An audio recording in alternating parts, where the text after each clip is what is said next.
The miracle doctor won't be a kept man. My heart belongs ashore. Chapter 601. Kiran's phone rang as he stepped out. A call from Starley White. "What's up?" Kiran answered. "Kiran, I'm coming to Fox tomorrow." Starley's voice barely concealed her excitement. "What are you coming here for?" Kiran was curious. Mysticor Enterprise is shooting a large-scale historical drama and wants to recruit actors. "I'm coming for an audition," Starley said, thrilled. "Oh, I see." Kiran didn't mention his relationship with Mysticor Enterprise and hung up. On the other end, Starley was puzzled by Kiran's response, but was happy that he didn't object. Ever since she heard Kiran was in Fox, her heart had been set on it, especially with Snow Xander out of the picture. Kiran's phone rang again, this time a call from Shuri Caden. "What's the matter?" Kiran asked upon answering. Hearing Kiran's emotionless voice made Shuri somewhat sad, feeling as if he had no interest in her. But she quickly recovered and said, "The company is organizing an audition for actors tomorrow. Will you come?" Kiran really didn't want to go, but thinking about Starley's visit made him hesitate. "You better come. The auditionees are coming from all over the country," Shuri hinted vaguely, implying the presence of many beauties. "I'll see." Kiran ended the call without committing. Confused about Kiran's intentions, Shuri hung up. Kiran and Yvonne Quinn took a cab back to the villa.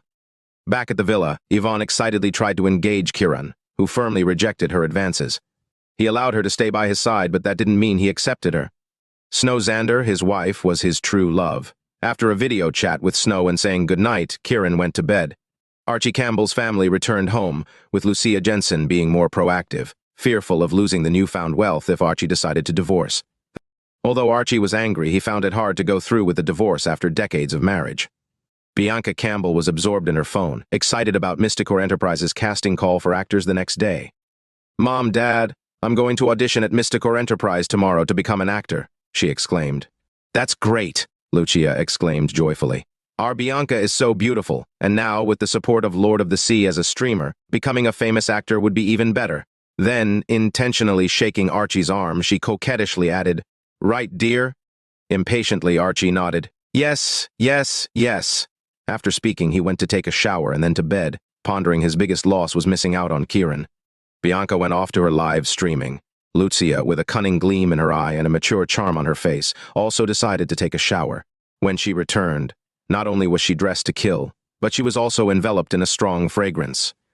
Entering the bedroom where Archie was reading, Lucia cooed, "Dear," and nestled into Archie's embrace. Archie's mood wasn't great, still upset about Lucia's heartlessness, but his body felt stronger than before. Unbeknownst to him, Kiran had invigorated him while treating his illness. Noticing her husband's delight in her efforts, Lucia became even more enthusiastic. Their relationship seemed to find a long-lost passion and vigor. The only downside was Lucia wetting the bed, which she misattributed to Archie's newfound strength, not realizing her spinal injury hadn't fully healed due to her refusal of Kiran's help. This hidden danger had left behind.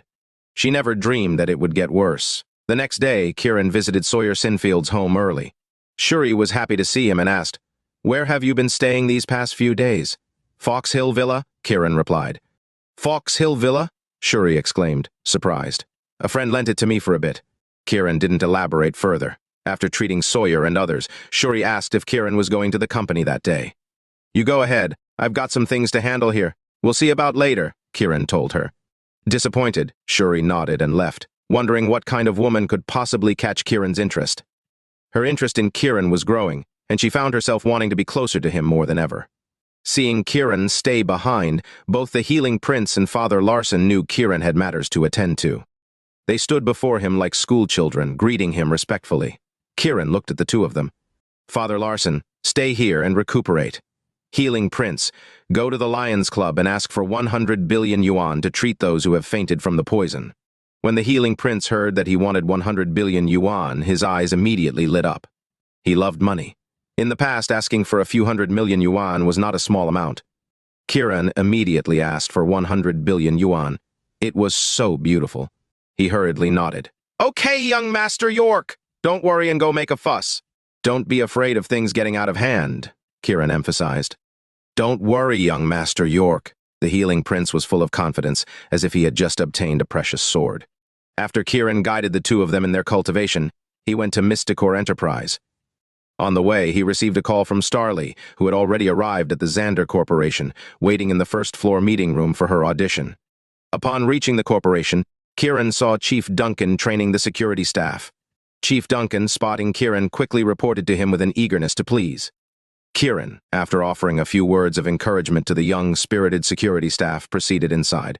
Chief Duncan and his team felt even more motivated after Kiran's visit, training with renewed vigor. Kiran arrived at the lobby on the first floor. The receptionist ran over and looked at Kiran. She said respectfully, "Young Master York, where is the audition?" Kiran asked.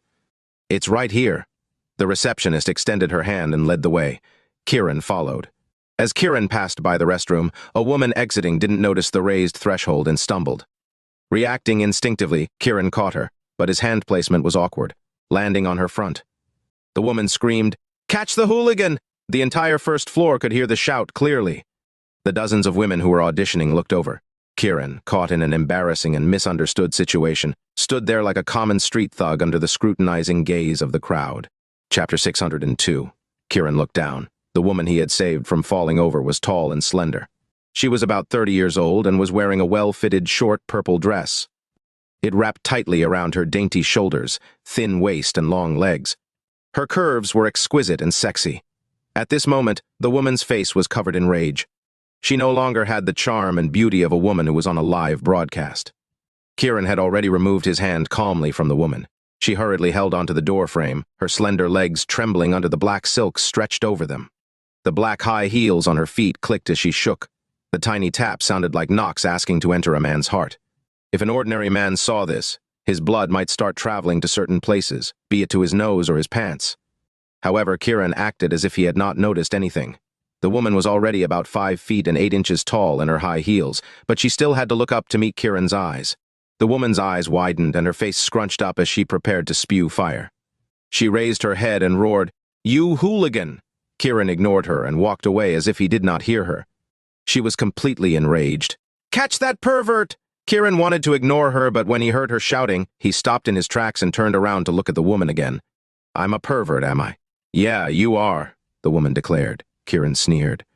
"All right." He gently raised his hand, and the woman's body was thrown back like a gust of wind had hit her. Her feet returned to the position they were in when she first tripped. Caught off balance, she fell down again. "Ah!" The woman screamed in fear. She spread out her arms, but she still tumbled to the ground. She did not even have time to protect herself before she fell to the ground with a thud. Although it was not a bad fall, she still groaned and wailed. The receptionist who was leading the way for Kiran felt his head buzz. He was stunned. This Mr. Kiran was really impressive. All the bystanders were so frightened that their necks shrank back at the sight of this. They sympathized with the woman but did not dare to speak. When Shuri heard the voice, she quickly walked over. When she saw the woman on the ground, she bent down to help her up. "Miss Yasmin, are you all right?" She helped the woman, who was named Yasmin Murray, up. Then, Yasmin pointed at Kiran. "How dare you toy with me? Toy with you?" Kiran did not even turn his head around for this. He sneered and said, "I'm not interested in such trivial things. You." Yasmin was so angry that she was panting heavily. She had a noble status and thought of herself as a true beauty. She was used to being fawned upon and respected, so she had never experienced someone ignoring her like this and deliberately hurting her. Her anger rushed to her head. "Kid, who are you? Do you believe that I'll let you get out of Fox alive?" Shuri did not want the matter to blow up, so she quickly advised, "Miss Yasmin, don't be angry." Kiran, "Don't be angry? I'll tell you this, if you don't let me slap him twice now, I'll let him leave this place in a body bag," Yasmin interrupted Shuri. "Oh?" Kiran stopped in his tracks curiously and turned to look at the angry Yasmin. He smiled and said, "You want to tuck me away in a body bag? Sounds fun." "Fuck you. Do you want to die?" Yasmin felt so provoked that she no longer cared about her image. She cursed at Kiran. "Yes, I want to die," Kiran replied with a faint smile. "If you want to die, I'll fulfill your wish." Yasmin was utterly enraged by the provocation. She took out her phone and dialed a number. In order to show off her dominance, she put the call on speaker. "Minnie!" The call was picked up and a man's calm voice came from the other end. When Kiran heard the voice, he raised his eyebrows and hid a smile. It was someone he knew. Yasmin did not notice Kiran's twitch. She said sternly, "Clive, I was bullied. Some bastard touched me in public and made fun of me. You have to avenge me." Boo-hoo. After Yasmin finished speaking, she let out a heartbreaking cry. Clive was furious. He had already suffered enough at Kiran's hands last night, and today his woman was bullied. It was ridiculous. He asked coldly, "Which bastard bullied you?" "Some young man." "I don't know his name." "Where are you?" "Mysticor." When Clive heard Mysticor, he could not help but feel a chill run down his spine. He quickly asked, "Why are you there?" "Mysticor is holding an audition today to recruit some actresses." "I'll be judging them." "That bastard touched me in the toilet." Yasmin deliberately made Kiran sound very wretched to piss Clive off more. Shuri wanted to explain, but Kiran stopped her with a look. When Clive heard that Yasmin was bullied in the toilet, he could no longer stand it. This guy was insulting his manliness. He was furious. "Take a photo of that idiot and send it to me. I'll destroy him later." "All right." Yasmin hung up smugly. She picked up her phone and turned on the camera. Looking at Kiran, she said, "Kid, I'll take a photo of you now and let Clive see your stupid face." "He'll teach you a lesson soon," Kiran sneered. "I don't think a photo would be as good as a video. You should take a video instead." As soon as he finished speaking, Kiran walked towards Yasmin as if he wanted her to get an even better view of him. Yasmin did not think much of it and began recording. When she thought about how Clive would kill Kiran out of anger soon, her heart was filled with joy and smugness. She looked at Kiran, who was still walking toward her. Although he was young and handsome, he was a brute who made her fall over. When she thought about this again, her anger surged. She really hoped that Clive would kill him. "Kid, remember the date. Today's date next year will be your death anniversary, so you..." Slap! Kiran raised his hand and slapped Yasmin's pretty face. "I'm not scared to hit you." Yasmin clutched her phone, frozen. Everyone else was too stunned to react too. Kiran had actually hit someone, and it was a woman at that. "Ah." Yasmin only reacted after a few seconds. She let out an angry roar and looked at Kiran as if she wanted to eat him alive. "Send the video to your Clive and ask him to kill me," Kiran reminded casually. "Damn it, just you wait." Yasmin knew that she was no match for Kiran. Her hands trembled with anger as she unlocked her phone and sent the video to Clive. After sending it, she immediately took a selfie with her red cheek and sent that too, along with a whiny voice message about how Kiran had hit her. As soon as the voice message was sent, Clive called. Yasmin thought that he would back her up, so she looked at Kiran. Clive must be angry. "Time to meet your maker." Yasmin answered the call expectantly. Chapter 603. "Yasmin, kneel down and apologize." As soon as the call went through, Clive's angry roar came from the other end. The phone shook in Yasmin's trembling hand. She thought she had heard wrongly and hurriedly looked at the video call. It would have been better if she had not looked at it. When she did, she got so frightened that her phone fell to the ground. Everyone looked at her phone screen, stunned. Clive was kneeling on the video call, a distressed expression on his face. What the hell? It felt like seeing pigs fly for the first time. "Clive, what are you doing?" Yasmin screamed. Then she seemed to realize something and said, "Clive, you don't have to kneel because you feel sorry for me. You don't have to." "Shut up," Clive interrupted sharply. His heart was filled with curses as he shouted with a smile, Mr. Kiran, please forgive me. Two was wrong." His tone was respectful. His expression was polite. The apology was sincere. It shocked everyone all over again. Yasmin looked like she had seen a ghost. Was this still the same Clive she knew? She had a boyfriend at the time when Clive took a fancy to her. He threw that boyfriend into the mountains to be used as lion feed. Clive loved her like a treasure. It was precisely because of this that everyone in Fox had to show her respect. She was beaten up today, yet Clive was scolding her. If he could have, he would have probably hit her through the phone to add the Kiran's blows. Yasmin could not figure it out. She had lost all sense of reality. Clive was also depressed and angry, but for different reasons. When he first heard Yasmin say that she had been taken advantage of, he was filled with anger. He wanted to kill the bastard that hurt her. He was still seething from last night's events because of Kiran last night. He thought he had gotten over it, but when he saw Kiran in Yasmin's video, he felt like he was the one flirting with death. Provoking Kiran more? He was really asking to die. Now, everyone in the Lions Club, from the vice president to the elders, were trying not to breathe too loudly. They did not want to trigger Kiran even more. Clive wanted to die. The hospital's apology last night had finally appeased Kiran. Offending him again? "I wouldn't dare." Clive could only apologize sincerely. Kiran accepted it calmly. However, Yasmin could not accept it. She shouted at Clive, "Damn you! What are you doing? Do you know who you're kneeling to?" "Shut up!" Clive scolded sternly again. His kneeling legs began to tremble. "Kneel and apologize to Mr. Kiran immediately." You want me to kneel and apologize?" Yasmin was furious. It sounded like a sick joke. Yes, kneel and apologize immediately. Don't blame me for what happens next if you don't, Clive reminded coldly. Yasmin's delicate body trembled. She knew that Clive was really angry. Still a little puzzled, she looked at Kiran in front of her. He had thick eyebrows and big eyes. He was young, handsome, and bold. His entire body exuded the aura of a strong, upright man. It was obvious that he was not a wretched person. She knew that Kiran was just trying to help her. She had wronged him. However, she had a noble status. Kiran did not respect her apology and even made her fall on purpose. Then, he hit her. Now, Clive wanted her to kneel and apologize. She could not figure it out at all. Her anger began to rise. Clive, you're not a real man. I was blind to fall for you. Damn it! Yasmin, let me tell you this. If you don't apologize, leave Fox today and never come back. What did you say? Yasmin was shocked. It's fine if you want to leave in a body bag. Clive's tone was cold and ruthless as he thought of how to calm Kiran down.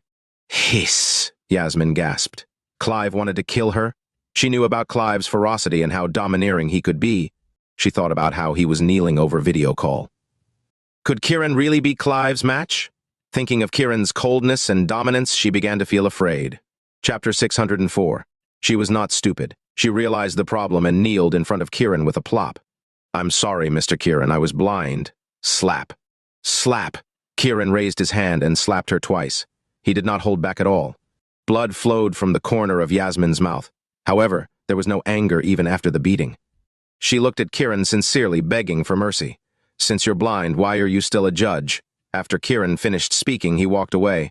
Clive heard Kiran's footsteps on the other end and heaved a sigh of relief. Yasmin, get back here immediately. Yes, I'm coming, Yasmin agreed. She stood up in a panic and turned to leave. The other judges would not want to be associated with her. She had lost all her dignity. She was completely ashamed to face anyone. Thank goodness Kiran had left. She did not know what kind of person Kiran was, but she knew that she had survived something bad. After the storm passed, everyone at the scene looked at Kiran in shock. Kiran ignored them and continued walking.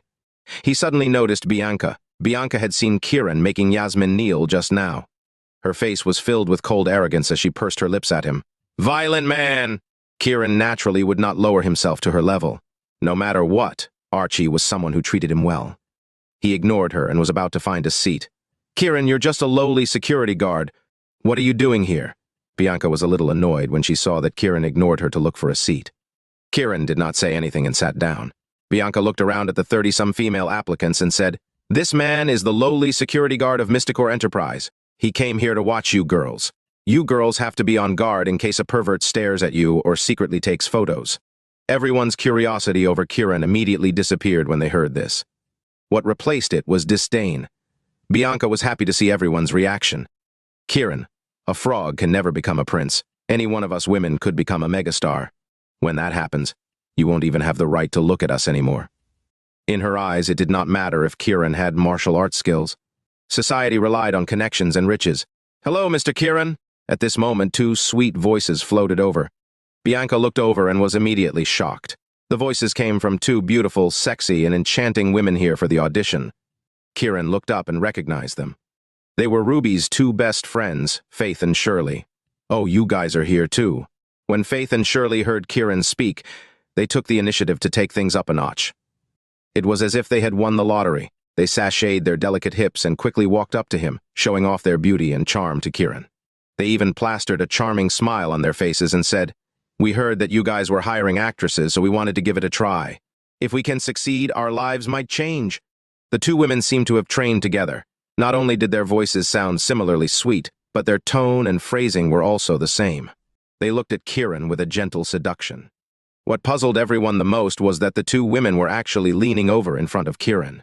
They deliberately shifted themselves to show their best assets off to him. It was a small move, but it resulted in endless temptation. This scene shocked everyone. Bianca covered her mouth and looked at Faith and Shirley, thinking that she was seeing things. Many people started imagining what Kiran in bed with two beauties would look like. If he suggested it, these two women would definitely agree. However, they were the ones trying to seduce him, not the other way around. What was going on with this Kiran? However, Kiran did not even look at the two women. Instead, he looked at Shuri. Let's begin. Disappointment appeared in Faith and Shirley's eyes, but they knew at least that they had not left Bad impression on Kiran. Are you mistaking him for somebody else? Bianca could not accept it and shouted angrily. Chapter 605. Faith and Shirley stood up unhappily. Faith's resting bitch face was cold. Ms. Bianca, please watch your words. Even your father can't speak to me like that. Bianca did not expect the girl to insult her father. She was extremely angry, but she did not dare to provoke her too much. Ms. Bianca, a frog can never become a princess. After Shirley finished speaking, she sneered and continued, That saying is about you, not Mr. Kiran. She looked at everyone. If Mr. Kiran is willing to sleep with me just once, I'll be satisfied for the rest of my life. Huh? Everyone exclaimed and looked at Kiran with surprise in their eyes. Me too. After Faith finished speaking, she mocked herself. In front of Mr. Kiran, I feel like a frog. I feel like a frog. The sentence shocked everyone present. Bianca felt like her world had been flipped upside down. Anyone who knew her father was worth at least hundreds of millions. Now, two women with a net worth of hundreds of millions were confessing their adoration of Kiran. What was going on? Other than being a little handsome and strong, he had nothing else going for him. Why did he deserve such respect? Are you mistaking him for somebody else? He's just a useless security guard. Bianca was still in disbelief as she spoke loudly. The eyes of the two women flashed with annoyance as if they were dealing with an idiot. They sneered at Bianca, unwilling to say anything else. How could a man who could make the eldest daughter of the Sutton family personally cook a meal be just a useless, lowly security guard? He was a dragon among men, all right? This woman was a huge idiot. She could not recognize his brilliance. What right did a fool have to comment on Kiran? She was asking to be humiliated. Shuri, let's begin. Kiran did not want to insult Bianca too much for Archie's sake, so he decided to save her some dignity. Kiran, just you wait. I'll make you a frog that looks up to me. Bianca was extremely unwilling to accept this and berated Kiran angrily. She still wanted to prove that everyone else was wrong. Faith and Shirley shook their heads in mockery. How ridiculous. Her ignorance was ridiculous. We're starting now, Shuri said to the judges on the stage. The judges had all seen what just happened, though they did not know Kiran's identity when they thought about how Yasmin, a woman of noble status, kneeled for him and let him slap her. They naturally grew wary of him. Now, they wanted to punish Bianca for speaking out of turn and angering this clearly powerful man. Unknowingly, Bianca's fate had already been decided. The selection began. Mysticor Enterprise was a film and television company. It had been operating for many years, so it had a mature management system. These kinds of recruitment auditions were common. Therefore, some of the women who auditioned were blissed celebrities. There were even some wash-it-up-a-list celebrities. Newcomers like Bianca, who were inexperienced, had a lot of competition to beat. As for Faith and Shirley, they came here to gain popularity because they were rich and wanted to become famous. If they could be chosen for a role, it would be perfect. Therefore, in this round of auditions, it was obvious that the celebrities would perform better. Although Faith and Shirley did not do as well in the audition, because the two women respected Kiran and helped put Bianca in her place, the judges gave them quite a high score. On the other hand, Bianca's score was the lowest. When the results were out, Bianca could no longer maintain her composure. She jumped to her feet. This is so unfair. All the judges and contestants present all looked over. I'm Crystal Ripple from TikTok. My fan, Lord of the Sea, rewards me millions every time I stream because of my outstanding performance. You people actually gave me such a low score. You're simply too shameless. The more Bianca spoke, the angrier she became. In the end, she turned to look at Kiran. Kiran, did you play tricks behind my back and deliberately make them give me low marks? Kiran did not expect this outcome, nor did he expect Bianca to explode in anger and question him in public. He couldn't help but secretly shake his head. What an immature little girl. She's simply spoiled rotten by Archie. Soon, he changed his mind. She had been led astray by Lucia. A mother's role in the family was very important. Bianca did not know what Kiran was thinking and sighing about. She thought that Kiran was admitting to it, so she became even more confident. This is a rigged audition. If you don't give me an explanation today, I'll expose you guys. Shuri could not stand it anymore. Just as she was about to speak, hurried footsteps came from the door. Everyone looked over and saw a beautiful woman appear at the door. She had a beautiful oval face, big doe eyes, thick eyebrows, a beautiful nose, and plump lips. Her red lips were sexy and enchanting, shining under the light.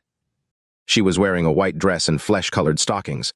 Standing in the doorway, she was slender and elegant, instantly attracting the attention of countless people. It was Starley. Starley bowed to the judges on stage and said apologetically, "I'm sorry. My flight was delayed, so I'm late." May I ask if I can still audition? One judge raised his eyebrows slightly and said, I'm sorry, we're done. Oh? Starley let out a disappointed sigh. Her long eyelashes fluttered twice as she turned around regretfully to leave. Then, she noticed Kiran.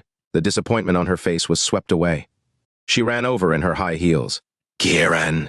The excited shouts made her running figure look like a surging wave, attracting attention and shocking the crowd even more.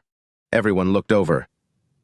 Starley's eyes were filled with tears of excitement when she saw Kiran because she had missed him so much. She ignored everyone and pounced into his arms. This was a little unexpected for Kiran. He hurriedly held Starley up. Kiran, I'm really useless, Starley sobbed when she saw Kiran. The sorrow in her heart surged again. Kiran did not say anything. Shuri looked at the judge. Why don't we give this lady a chance to audition? Everyone looked over. Although some people felt that it was unfair, they knew that Shuri was the general manager. Her words carried weight, so they did not dare to say anything. Bianca did not say anything either. However, her heart was filled with a glimmer of hope. If Starley really auditioned, how would the judges grade her? After all, she was a woman Kiran was familiar with. Starley became the focus of everyone's attention. Go audition, Kiran patted her shoulder twice and said. Starley nodded excitedly. She stood up and looked at the judges. Chapter 606. Thank you, judges, for giving me this opportunity. Regardless of whether I succeed or fail, I must thank everyone today. After Starley finished speaking, she bowed slightly to show her respect. She turned to look at the other actresses who were auditioning and smiled. I'm very happy to be able to audition with everyone. Faith and Shirley saw that she was very close to Kiran, so the two women acted very friendly and nodded to express their goodwill. With them taking the lead, the other women's expressions were relatively kind too. However, Bianca did not buy it. Even if she hoped that Starley's grades would give her accusations of rigging hope, she was still unhappy. She turned her head to the side and muttered in her heart, That gold-digging bitch! She turned her head in Kiran's direction. When she saw Kiran sitting there casually, she became even angrier. This guy had no parents and was the only one left in the York family. What right did he have to be so arrogant? What right did he have to have women by his side? Moreover, there were so many throwing themselves at him, and they were all so beautiful. Thinking of all this, Bianca felt like her lungs were about to explode. She could not help but clench her fists tightly.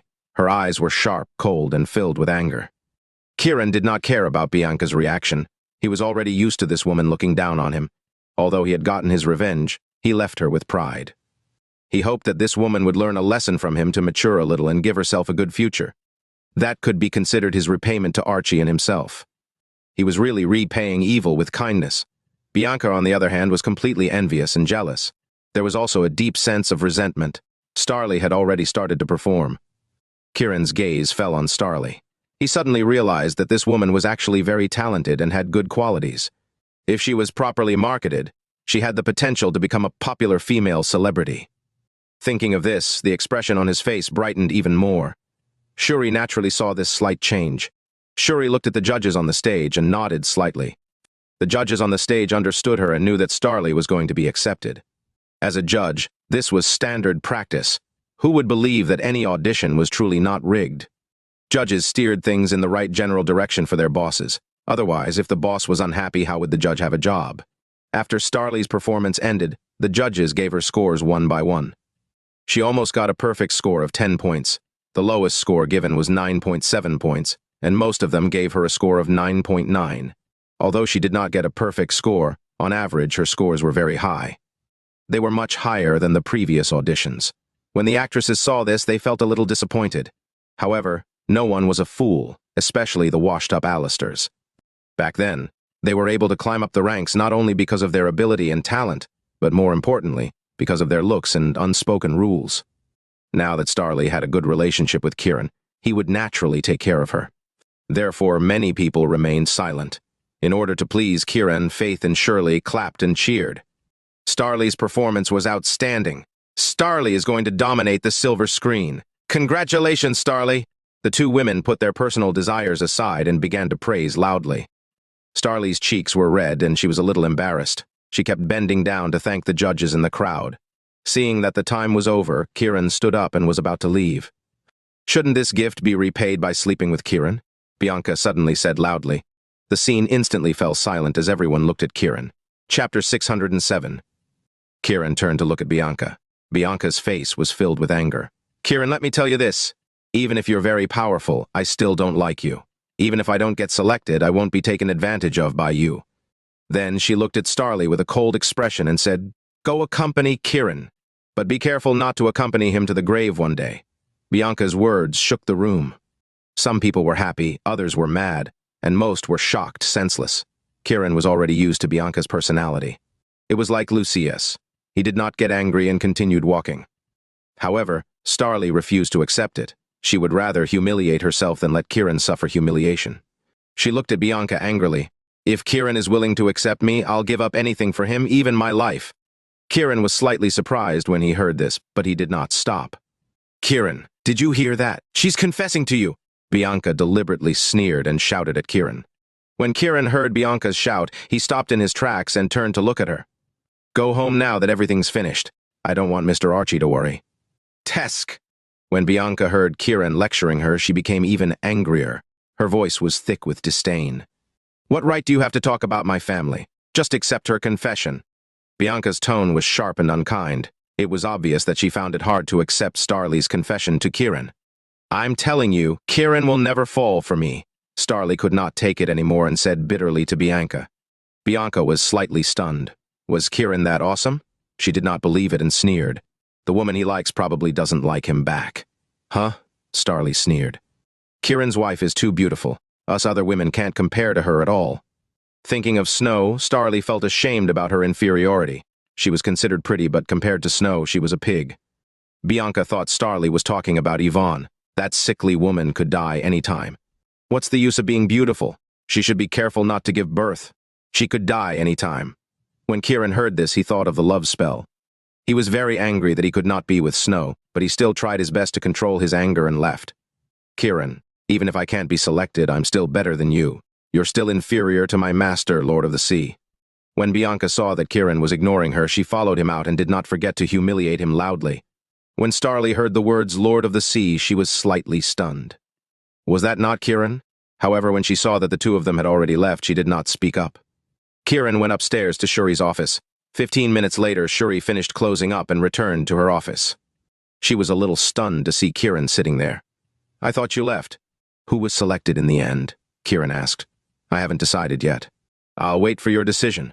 Shuri pondered for a moment before continuing. "I plan to announce the results at the cocktail party tonight." "A cocktail party?" Kiran was curious. "My godfather organizes a cocktail party after every audition like this one. It's to celebrate the newcomers and let everyone network. After all, we always have different new movies coming out. We may need new talent, so it's good to make sure we can invite them back." When Kiran heard this, he nodded slightly and praised Sawyer for his business savvy. "Can you come to the party tonight?" Shuri took the opportunity to ask. "Sure. That's great. Then who should we select?" Shuri took the opportunity to ask. "They're all selected," Kiran replied calmly. Shuri was stunned. Kiran did not explain and stood up to leave. Chapter 608. "Mom, I wasn't selected." Bianca called Lucia from the car. "Wasn't selected?" Lucia was curious. "My daughter is so outstanding. How could she not be selected?" "It's because of Kiran." Bianca's tone was filled with grievance and anger. "It's that damned Kiran again?" Lucia's voice was sharp as she flew into a rage. "Yes, it's him again." Bianca recounted what had happened. "That low-life actually has women around him? That's really unbelievable," Lucia could not help but mutter. "Damn, that stinky man." Bianca was even angrier as she gritted her teeth and cursed. "Forget it. Anyway, our family isn't lacking. We have money and can set up our own film company. As the boss, you can do whatever you want. Isn't that better than working for Mysticor?" Lucia thought of how Lions Club gave her 10 billion yesterday and was filled with excitement and joy again. When Bianca heard this, it was as if a new world opened up to her. She was instantly overjoyed and said proudly, "They're organizing a cocktail party tonight. When the time comes, I announce that I won't sign the contract. I won't give them the chance to announce the real winner. Atta girl, most celebrities will never become as rich as our family is. Let them work hard. When the time comes and they're poor, they will kneel and beg." Lucia was confident. Bianca's confidence was boosted, and she was overjoyed. The mother and daughter pair were crazy and narcissistic. They acted like they were the most powerful people on Earth.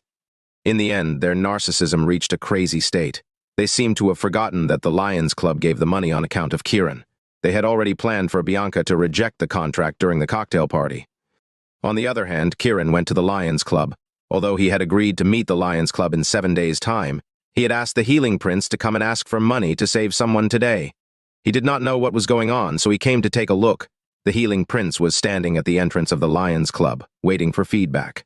He had come here a quarter of an hour ago and explained his purpose, but he had been told to wait. Inside the Lions Club, Charlie, Faber, Joe, David, Roger, Clive, and the others were all there. David, Roger, and Clive were here to report what had happened last night. No matter what the reason was, they had lost face by kneeling to Kiran. They could not hide it. The reports from the three of them had already made Charlie and the others angry. In particular, Joe was the most furious. Clive's Silver Lions Club was his responsibility. That was the king of the underworld in Fox. Now that Clive had embarrassed himself like this, it was equivalent to embarrassing him. Damn it! Could it be that this Kiran is defying the heavens? Joe scolded angrily and looked at Charlie. President Grant, we definitely can't agree to that Healing Prince coming to ask for money. If we give them an inch, they'll take a mile.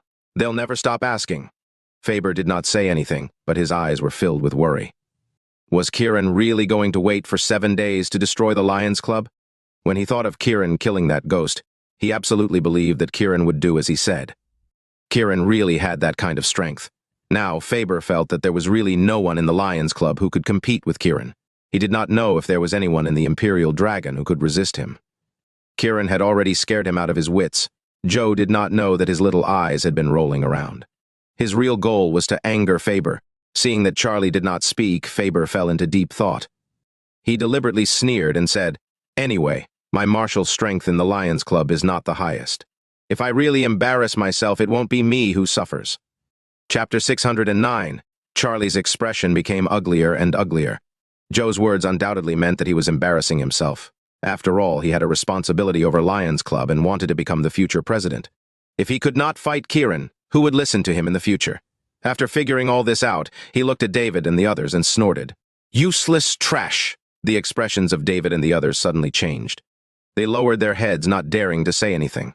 Charlie stood up. "I'll handle it." He walked outside. Joe was instantly overjoyed. He looked at Faber. "Faber, could it be that you want President Grant to handle it alone?" Faber knew that she was provoking him, but he still stood up and followed him out. When Charlie saw Faber following them, he became even more confident. In his opinion, even if he was not Kiran's match alone, what if the few of them joined forces? At the thought of this, hope reignited in his heart. The group went outside and saw the Healing Prince standing there proudly.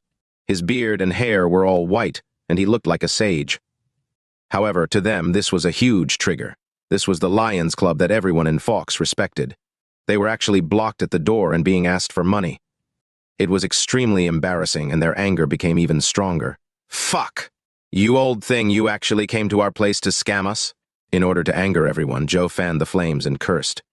The Healing Prince was already impatient from waiting. This was the first mission Kiran had given him.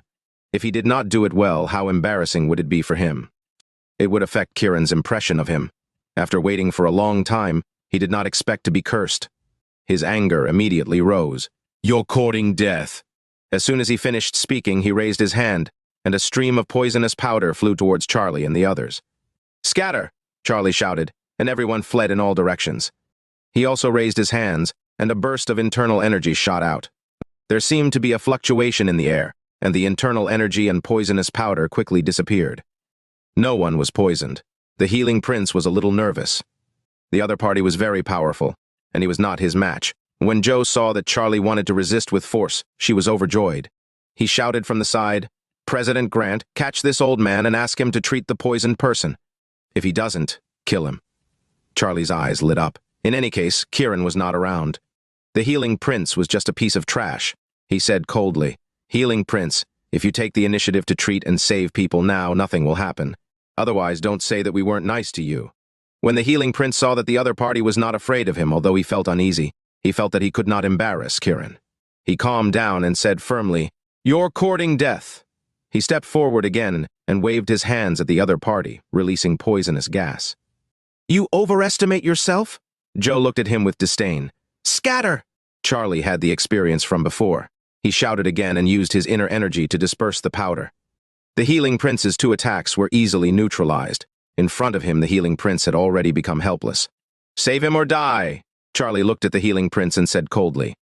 In your dreams, the healing prince wanted to attack for the third time. Swoo! Charlie had already arrived beside the healing prince. Charlie raised his hand and grabbed his clothes. The healing prince hurriedly retreated and casually shot out a few silver needles. However, he was still caught by Charlie. Thud! The healing prince was thrown to the ground by Charlie. Ouch! The healing prince let out a miserable cry. Old man! Jo cursed and stepped forward. She raised her foot and stomped down on the healing prince's abdomen. Chapter 610. The healing prince wanted to dodge, but after being thrown, he was winded and couldn't muster his strength. Unable to move, he could only watch helplessly as the foot came down, staring death in the face. Despair filled his eyes, mingled with resignation and a lack of regret, blaming only his own inability. My people, who dares to touch them? Kiran's icy voice cut through the air as a streak of silver light shot toward Jo. Jo had been determined to kill the healing prince so that Charlie and the others would not hesitate to make Kiran their enemy. Now, he felt the murderous intent directed at him. The fear that gripped him made it clear he had to retreat or die. Get out of the way, Faber yelled, slapping Jo on the back, propelling him forward just as Kiran's silver needle whizzed past his skull, narrowly saving his life. Without Faber's intervention, Jo might not have survived. The healing prince finally caught his breath and hurriedly scrambled to his feet, running to Kiran with a flushed face and a thick neck apologizing. I'm sorry, young Master York, Kiran raised his hand, cutting him off. Well done. The healing prince was shocked. He hadn't expected forgiveness or praise for what he viewed as his poor performance, making him flush even more, but also deeply grateful for Kiran's tolerance. Kiran's gaze then settled on Jo, who felt like prey locked in the sights of a predator, involuntarily shivering with an inexplicable sense of dread. Faber's life-saving slap was painful, leaving his back burning. He tried to shake his body, partly to withstand Kiran's gaze and partly to alleviate the pain. Kiran, Charlie spoke up, attempting to divert attention from Jo. Kiran didn't respond to Charlie. Instead, he stood with his hands behind his back, surveying the Lions Club. The club was a vast compound built against the mountain, featuring a parking lot that spanned thousands of square meters at its entrance, filled with all manner of vehicles. The club's exterior was lavishly decorated, resembling a palace with its grandeur. The two stone lions at the entrance particularly large and standing erect with paws waving as if they were dragons soaring to the heavens, their mouths open towards the sky as if their roars could shake the earth and sky. Seeing his calls ignored by Kiran, who was instead scrutinizing the Lions Club, Charlie sneered. Kiran, we at the Lions Club are not to be trifled with. Not to be trifled with? And why is that? Kiran retorted with a cold laugh. Spit! At that moment, Jo finally relaxed his body, shaking it off and spitting on the ground. Because we're powerful. To bully us is to court death. Faber trembled with fear upon hearing Jo's curse at Kiran. This was courting death! To Kiran, Jo was nothing but a clown jumping around, unworthy of attention. He turned to Charlie. Explain why. Powerful, Charlie replied, his brief response brimming with arrogance. Seeing Charlie backing him, Jo felt a rush of triumphant joy. Kiran, don't think you're so powerful. The Lions Club is even stronger. If you continue to be arrogant in Fox, we'll make sure you die a horrible death. Kiran raised an eyebrow, his gaze shifting back to Charlie. The latter didn't speak, but his expression seemed to affirm Jo's claim, suggesting his own strength. Kiran then looked at Faber. Are you powerful? Faber found himself at a loss for words. He felt that the Lions Club's so-called power was nothing but weakness in front of Kiran. The most awkward part was being directly questioned by Kiran, despite being one of the strongest members of the Lions Club. In Kiran's eyes, he was nothing but a weakling. The gap was simply too vast. Old Master Faber could crush you with a single slap. Jo, hoping Faber would take action, deliberately praised him. Faber was inwardly furious, almost to the point of hating Jo. Wasn't this just seeking death? Yet he couldn't admit he was no match for Kiran and could only bow his head, pretending not to hear. The members of the Lions Club found themselves in an awkward position, with the ignorant roaring arrogantly while those in the know remained silent and lowered their heads, not daring to speak. So the Lions Club is that powerful, Kiran said, standing even straighter, his gaze mocking as he looked at Charlie. This is my first visit to the Lions Club. I can't leave empty-handed. You won't get any money. Charlie thought of the shame associated with paying $100 billion for ransom, absolutely refusing to comply. Your life is what will be left behind. Jo sneered arrogantly, believing that with the Lions Club united, they could kill Kiran. After all, Kiran wasn't a god. How powerful could he be? Not giving money? Kiran scoffed, scanning the crowd. Then give your lives, give their lives. Charlie and the others immediately assumed defensive positions, ready to confront Kiran. However, Kiran ignored them, instead walking towards the stone lion on the left side. Charlie and his men wondered what he was doing. Suddenly, Kiran raised his hand and with a bang, a sound akin to an explosion echoed through the air.